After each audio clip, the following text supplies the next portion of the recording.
आपण पाहत आहात नाशिक खबर न्यूज, जनतेचे हक्काचे व्यासपीठ।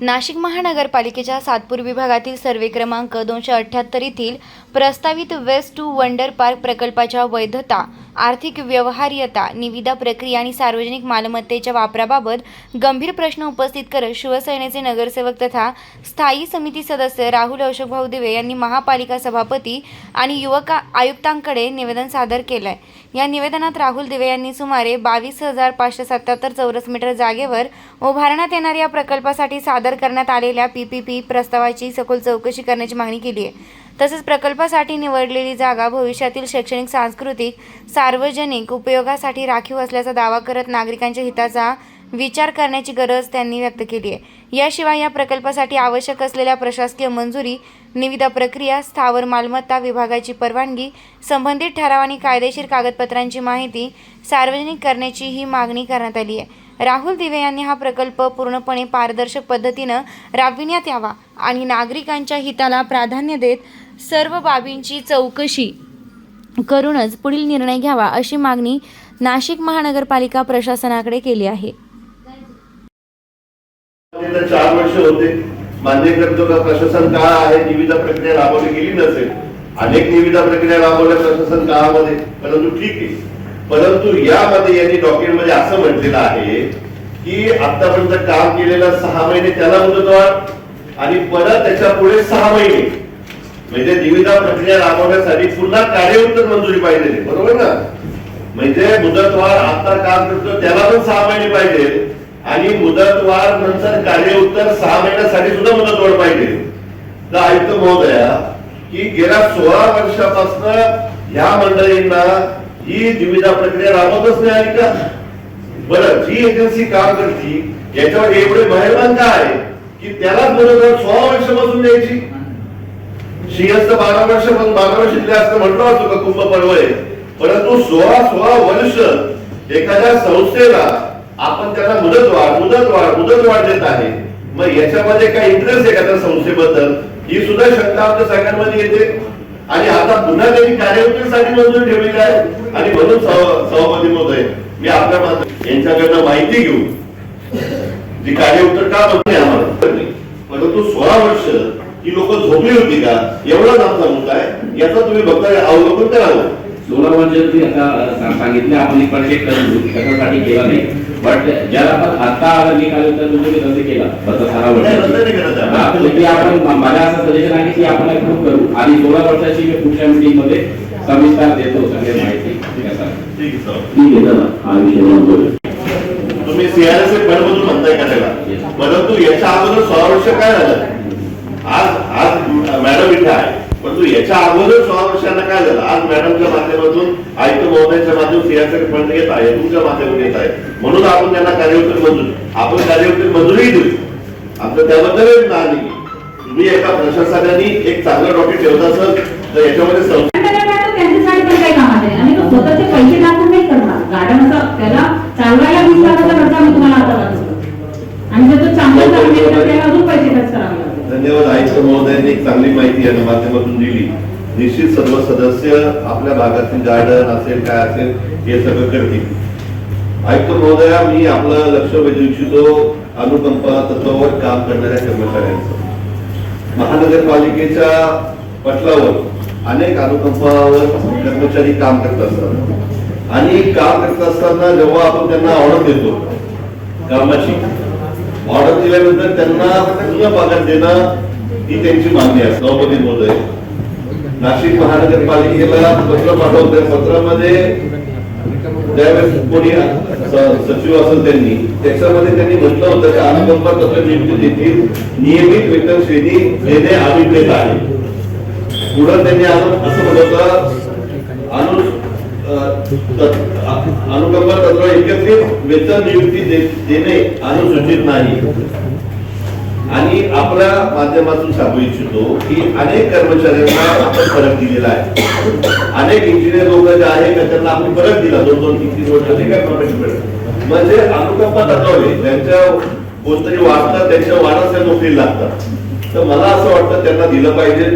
आता मी ज्यावेळेस सातारकर साहेबांची चर्चा केली त्याच्यामध्ये सफाई कर्मचारी इतर कर्मचारी सुद्धा खूप असतात आणि त्याच्यामध्ये त्यांच्यावर आपल्यावर महापालिका 100 कोटीचा बोजा पडू शकतो जे आपण लाड कमिटीच्या शिफारसीनुसार देऊ. परंतु ठीक आहे ना, परंतु जे अनुकंपावर आहे त्यांच्या वारसाला नोकऱ्या मिळाल्या त्यांना तर सहानुभूतीपर विचार केला पाहिजे. ते काय फार काही नाही. आपण 2-3 वर्षांनी मॅडम आपण अनुकंपाच्या याद्या भरतो, जे काही मीटिंगला असतो त्यानुसार घेतो. आणि म्हणून माझं या बाबतीत आपल्याला मागणी आहे की याचा पूर्ण पगार आपण द्यावं अशी आमची मागणी आहे. आणि त्या बाबतीमध्ये आपल्याला पत्र आहे तर त्याचा आपण सातत्याने साहेबांना जर ते पुटअप केलं तुम्ही थोडासा एक्झामिन करू हा, याच्यात मॅक्सिमम आपण देऊ शकतो तर त्याप्रमाणे जे लीगल आणि आपल्याला सगळ्यांचं लक्ष या सभागृहामध्ये वेधू इच्छितो आणि पत्र देऊ इच्छितो. ऐकतो महोदय, सभापती महोदय, दादासाहेब गायकवाड फाळके स्मारक दादासाहेब फाळके स्मारक ते आमच्या याच्या दादासाहेब गायकवाड पण स्मारकामध्ये आहे. हो. दादासाहेब फाळके स्मारकाचं वेस्ट टू वंडर पार्कला आपण काही 42-43 महिन्यासाठी आपण हे भाडेतत्वावर देत आहोत. यामध्ये सभापती महोदय आपल्या माध्यमातून आयुक्त महोदयांचं लक्ष वेधू इच्छितो की या दादासाहेब गायकवाड सभागृहाला बांधकाम विभागाच्या विद्युत विभागाच्या माध्यमातून जवळपास 10 कोटी रुपये आपण खर्च केलेला आहे.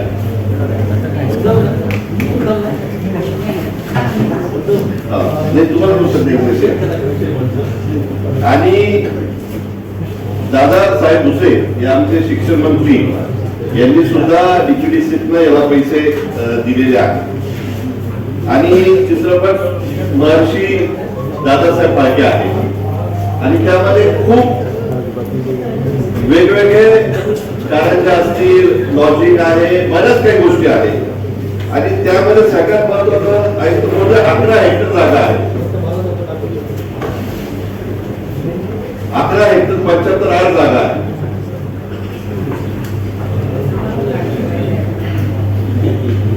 माझं एवढंच म्हणणं आहे की आपण एखाद्या संस्थेला देतोय, मान्य आम्हाला द्या तुम्ही, आमचं म्हणणं नाही. परंतु वेस्ट टू वंडर पार्क ही जी संस्था आहे यांनी दिल्लीचे गार्डन केलेलं आहे आणि मला माहित नाही का ते गार्डन कोणी बघितलंय का आपल्या इथं. त्यांनी ते दिल्लीचं गार्डन केलं, ते तत्वावर केलं. आपली टेकडी सरकारने जाऊन पुणेचं गार्डन बघितलंय. पुणेचा मी तुम्हाला सगळ्यांना लिंक पाठवते. पूर्ण महाराष्ट्रात त्याची कौतुक झाली आहे, मी पाठवते. मी 2च मिनिटात माझं संपवतो मॅडम. मी तुम्हाला आणखी आपण दिल्लीचा नाही पाहिला, पण पुणेचा पाहतो. पण फक्त पुण्याचं नाही केलं यांनी. महाराष्ट्रात नाही केलंय. नाही, यांनी फक्त दिल्लीचं केलेलं आहे. आणि सगळ्यात महत्वाचा आयुक्त महोदय, माझा साधा प्रश्न आहे. माहिती जातात तुम्ही आयुक्त महोदय, माझं एवढंच म्हणणं आहे, गमतीचा भाग नाही. परंतु मुळात हे डॉक्टर उद्यान विभागाने ठेवायलाच नको होतं. हे मेकरचा विषय आहे. याच्यामध्ये आयुक्त महोदय आपलं त्या ठिकाणी फेब्रुवारी पर्यंत आपण तिकीट कलेक्शन करायचो. 1 मिनिट ऐका, आपण तिकीट कलेक्शन करायचो आणि ज्या वेळेस ते अद्यावत होतं त्या तिकीट कलेक्शनला आपल्याकडे जवळपास महिन्याला 2-3 लाख रुपये जमायचे. सगळ्यांचं लक्ष या सभागृहामध्ये वेधू इच्छितो आणि पत्र देऊ इच्छितो. ऐकतो महोदय, सभापती महोदय, दादासाहेब गायकवाड फाळके स्मारक दादासाहेब फाळके स्मारक ते आमच्या याच्या दादासाहेब गायकवाड पण स्मारकामध्ये आहे. हो. दादासाहेब फाळके स्मारकाचं वेस्ट टू वंडर पार्कला आपण काही 42-43 महिन्यासाठी आपण हे भाडेतत्वावर देत आहोत. यामध्ये सभापती महोदय आपल्या माध्यमातून आयुक्त महोदयांचं लक्ष वेधू इच्छितो की या दादासाहेब गायकवाड सभागृहाला बांधकाम विभागाच्या विद्युत विभागाच्या माध्यमातून जवळपास 10 कोटी रुपये आपण खर्च केलेला आहे.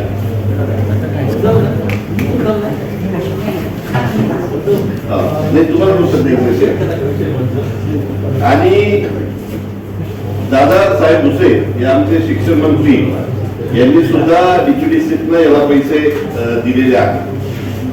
आणि चित्रपट महर्षी दादासाहेब फाळके आहे आणि त्यामध्ये खूप वेगवेगळे कारंजे असतील, लॉजिक आहे, बऱ्याच काही गोष्टी आहेत आणि त्यामध्ये सगळ्यात महत्वाचं 11 हेक्टर जागा आहे.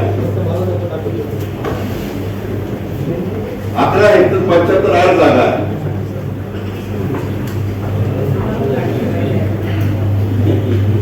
माझं एवढंच म्हणणं आहे की आपण एखाद्या संस्थेला देतोय, मान्य आम्हाला द्या तुम्ही, आमचं म्हणणं नाही, परंतु वेस्ट टू वंडर पार्क ही जी संस्था आहे यांनी दिल्लीचे गार्डन केलेलं आहे आणि मला माहित नाही का ते गार्डन कोणी बघितलंय का आपल्या इथं.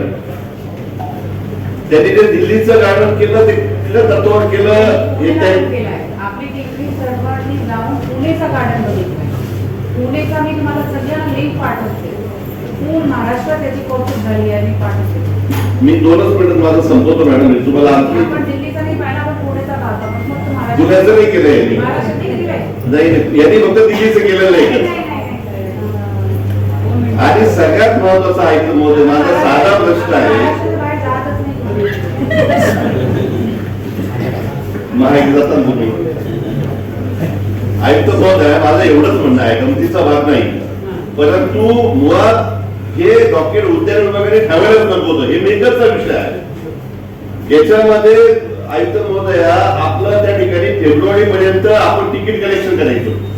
1 मिनिट ऐका, आपण तिकीट कलेक्शन करायचो आणि ज्या वेळेस ते अद्यावत होतं त्या तिकीट कलेक्शनला आपल्याकडे जवळपास महिन्याला 2-3 लाख रुपये जमायचे.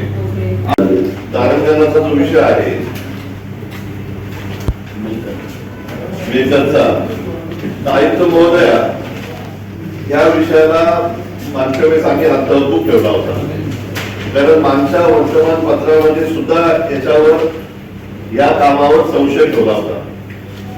याची मुदतवाढ आता कशी दिली? फक्त एक प्रश्न उत्तर दिलं तर म्हणजे मला तुम्हाला मोठा आपण केला, एवढे पैसे बांधून काढले आहेत. तुम्ही मला सांगा, घोडा पार्क 3 वर्ष बांधून बंद होता की नाही? आपण चालू शकलो का? आपण चालू शकलोच नाही. आज आपल्याकडे तिथून किती पैसे येत आहे? 1.5 कोटी.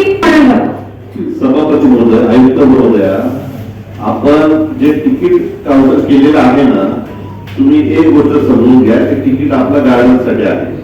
ज्याला भेटून त्याच्या विद्ये लागून बुद्ध स्मारक आहे. बुद्ध स्मारकाकडून तुम्ही जाण्यासाठी तिकीट घेऊ शकत नाही. पूर्वीपासून आता आपला विषयच नाही तिकीटचा. आपल्याला त्यांनी किती कमिट केले? 1,60,000. आपल्याला तो लावेलच ना, परंतु आपल्या याच्यात बुद्ध स्मारकाला तिकीट जाऊ शकत नाही. आपण या अगोदर नव्हतं. तो त्याला पण माहित आहे, तू पुढे लावू शकतो. बुद्ध स्मारकाला कोणीच लावत नाही. बुद्ध स्मारकाचा विषयच नाही. बुद्ध स्मारकाची भिंत एकच आहे, हे बाजूबाजूला वेगळं आहे. त्याच्यामुळे या सुद्धा काळजी घेणं गरजेचं आहे. तुम्हाला त्याच्यामध्ये आत्मविश्वास आहे, आम्हाला मान्य आहे. मी तुम्हाला घेऊन जाणार, तुमची फॅमिलीला घेऊन जाणार, सगळ्यांनी सुट्टीच्या दिवशी तिथे आपण त्यांना 1% ते काम करणार या तत्वावर आपण दिलेलं आहे. क्षेत्र आहे आपलं. आपण इतर जे आपल्या मिळकती आहे, मिळकत विभागाचे लोक असतील, आपण कोणी हॉल मागितला, कुठची गोष्ट मागितली तर आपण त्यांना रेडिएक्टर प्रमाणे त्यांना भाडं करायला करतो आणि रेडिएक्टर प्रमाणे त्यांच्याकडून भाडा करतो. मागच्या सभापती महोदय तुमच्या वार्डामध्ये एक शाळा दिली, ती शाळा सुद्धा रेडिएक्टर प्रमाणे दिली. मग जर महानगरपालिकेच्या एका दुसऱ्या इमारती आपण जर रेडिएक्टर प्रमाणे देणार तर मग यांना 11 हेक्टर जागा आयुक्त महोदया आपण एवढ्या तुटपुंज भाड्यामध्ये का देतो आहोत, हा आमचा प्रश्न आहे. मुळात उद्यान विभागाच्या माध्यमातून उद्यान ते छोटंच आहे तिथे, परंतु इतर जो खर्च आपण करत आहोत तो मोठ्या प्रमाणामध्ये आहे. आणि म्हणून आयुक्त महोदया या डॉक्टर आम्ही तुम्ही द्या, आम्हाला बंधन नाही, तुम्ही देऊ नका, आमचं बंधन नाही, ते त्यांचं राहायला पाहिजे. तुम्हाला सांगतो, दादासाहेब फाळके यांनी चित्रपट सृष्टीला एक वेगळं वळण आणि सुरुवात त्यांनी केली होती आणि ते नाशिकचे भूमिपुत्र होते. आणि तुमच्या माहितीसाठी सांगतो का त्या दादासाहेब फाळके स्मारक आणि बुद्ध स्मारक याची पायाभरणीच माझ्या वडिलांनी केलेली आहे. यांचे वडील उपमहापौर होते, माझे वडील महापौर होते. त्यावेळेस भूमिपूजन आम्ही केलं आणि उद्दिष्ट आमचं होतं का नाशिकच्या सौंदर्यामध्ये भर पडली पाहिजे. तर आमचं उत्तर देताना एवढंच म्हणा की तुम्ही भाडं एवढं कमी का घेता? 80% तुम्ही आणि जिल्हा किती खर्च करत आहे का त्याचा खुलासा केला तर बरं. Yes. आता पहिला प्रश्न होता की तो दिल्लीचा आहे, परंतु तुम्ही बघू शकता पिंपरी चिंचवड, पुणे नाही असा प्रकार जसं मागे फाळके स्मारकमध्ये आपण केला होता. 25 कोटी खर्च करून ही जर तो 3 वर्षात बंद पडला मग त्याचा अर्थ काय?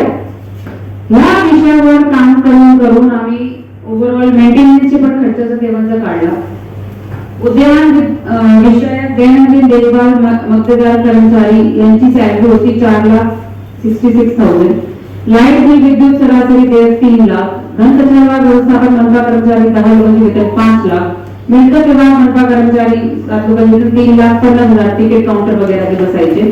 मनपा सुरक्षा विभाग कर्मचारी 3 व मक्तेदार कर्मचारी 12 वेतन त्यांची 3,86,000. असं करून टोटल 19,82,000 आपल्याला पण सॅलरीवर खर्च करायला लागतो. फुट झाली तर तो वेगळा विषय. समजा आता जे आपण काम केलं आहे 10 कोटीचा उसे साहेबांकडून किंवा कोणीतरी देत असेल त्याच्या डीएमकी किती आहे? 1 वर्ष, 2 वर्ष, 3 वर्ष आहे. 3 वर्षानंतर फाउंटेन बंद पडला तर खर्च कोण करणार? मनपा, बरोबर. परंतु आपण जे हे नवीन फॉर्मॅट आणलाय त्याचा तसा काही नाही. आता विषय काय आहे, तुम्ही जर बघताय की तिकीट विक्रीची किती उत्पन्न आहे? 1,50,000 उत्पन्न. खर्च किती आहे आपला? 19,82,000. बरोबर 20 लाख पकडा आणि तिकीट 1.5 लाखाची होते.